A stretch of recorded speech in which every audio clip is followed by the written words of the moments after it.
পরকিয়া করতে যাইও না, তাহলে বন্ধু তোমার পক্ষী থাকে না।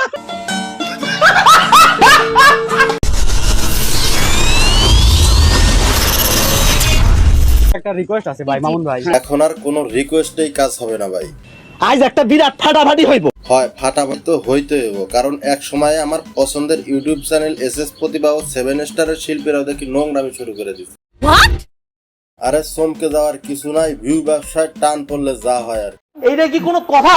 না মানে আমারও তো একই প্রশ্ন, যখন তোমাদের প্রধান অস্ত্রই হলো গান, আর তোমাদের উদ্দেশ্য তো এটাই হওয়া উচিত। যখন গানে ভিউজ কম আসা শুরু করলো, তখন গানের সাথে শুরু করে দিলেন নাচ। তা হয়েছেটা কি শুনি? আরে মামুনি, তাতেও তো সমস্যা নাই, সমস্যা হলো এসব বাদ দিয়ে যখন নোংরামি শুরু করে দেয়, তখন তো আর একটু মেনে নেওয়া যায় না। আপু ওই যে ভাতারের ভাত খাবো না, আমার গানটা একটু কন্ত কেন শুনবো। হ্যাঁ এই গান কি বলা যায়? বলেন। আপু একদম আমার মনের কথাটাই বলছেন, এসব গান শুনতেও কেমন জানি ঘৃণা লাগে, ঘৃণা। সঠিক বলেছেন। ভাতারের ভাত খাবো না মা বলগা বাবা, কেন? প্রেমিকের হাতের বেগুন পোড়া লিরিক্স ভুল করা যাবে না। গেছে। প্রেমিকের সাথে লটর বটর থাকলে ভাতারের ভাত মজা লাগবে না, এটাই তো স্বাভাবিক। ওই যে একটা কথা আছে না, যার সাথে যার ভাব তাদের বাড়ি কুত্তা দেখলেও লাভ। মজা না লাগলে ছেড়ে দেওয়ার অনেক অপশন আছে, পারলে ছেড়ে দিয়ে চলে আসেন। তবুও যে গান গাওয়ার সময় মুখ ডেকে গাইতে হয়, সে গান গাওয়ার চাইতে না গাওয়াই ভালো। ঘটনা সত্য। বউ থুয়া মামিরে লইয়া লটর পটর করে।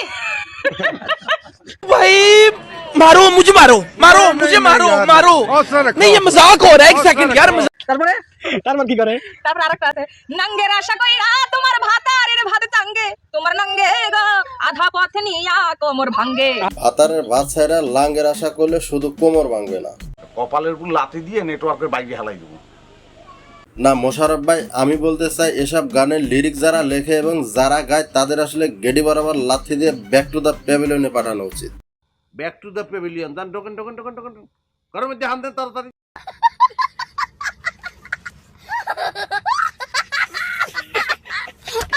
আমাদের মিস লিটন ভাই আর নিজে হাতে লেখা গান। তো দেরি করতেছেন কেন, দ্রুত গান। আমরা আবার জাতে বাঙালি, ধৈর্য আবার আমাদের একটু কম। ঠিক আছে ঠিক আছে। বউ সব ঝগড়া করে ঘুমায় না খাটেতে, তোমার টুনটুনি থাকবে না সাথেতে। না ভাই, আপনার গলায় খুব একটা ভালো লাগতেছে না, রানী আপুর গলায় শুনতে চাই। শুরু হইছে কাটাকাটি, গান লিখেছি ফাটাফাটি, বথুয়াকে পরকিয়া করতে যাইও না। মিস লিটন ভাই তো গান ভালোই লিখছে এবং ভালোভাবে গাইছে, এখানে তো আমি খারাপের কিছু দেখি নাই। যাইও না বন্ধু, বথুয়াকে পরকিয়া করতে যাইও না, তাহলে বন্ধু তোমার পক্ষী থাকে না।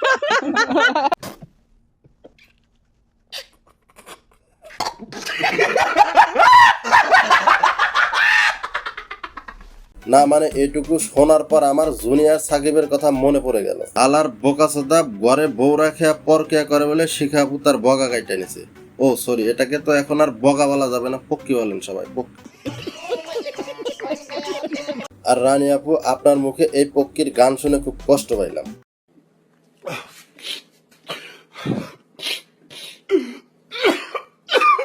পক্ষী আমার কথা, পক্ষী থাকতে পক্ষী না থাকলে তাই কি? আপনার পক্ষী না থাকলে কি হবে সেটা জানি না ভাই। দুনিয়াতে যত দর্শন জেনার কার্যক্রম সবাই পক্ষীর কারণেই হচ্ছে। সন্দেহ তুই ঠিক কথা বলেছিস। বউয়ের সাথে স্বামীর সাথে পক্ষীর কি সম্পর্ক ভাই? জি ভাই, আপনার এই প্রশ্নের কি উত্তর দেব এটা আমারও মাথায় ধরে না। কি দেখি হবে না? अरे भाई ওটা না থাকলে আবার বিয়ে তো দরকার হয় না, কি বোঝেন আপনি? কেন আমার বাড়িতে একটা পক্ষী নাই? ভাই আপনার বাসার পক্ষে কি চাঁদের দেশে বেড়াতে গেছে নাকি, নাকি সাকিবের মতো ভাবিরা সব কাটটা নিছে?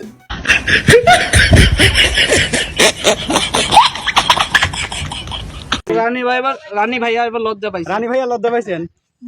আরে ভাই, এভাবে বিব্রতকর প্রশ্ন করলে লজ্জা না পেয়ে যাবে কোথায়? এটা কি কোনো সভ্য সমাজের মানুষের প্রশ্ন হতে পারে? আপু ভাতার লাগবে? ভাতার লাগবে না, পেট ভরে গেছে। খান কি? আপনাদের আসলে সুটিয়ে লাল করে দেবো, নোংরামি বার করে দেবো। রানী আপু, আপনাকে একটা কথা বলতে চাই, এসব অসভ্য লোকের কাছ থেকে দূরে থাকেন, না হলে আপনার ইমেজ কিন্তু একদম নষ্ট হয়ে যাবে। পুরো ভিডিওতে আপনার প্রশংসা করলাম মানে এই নয় আপনাকে নিয়ে রোস্ট করব না।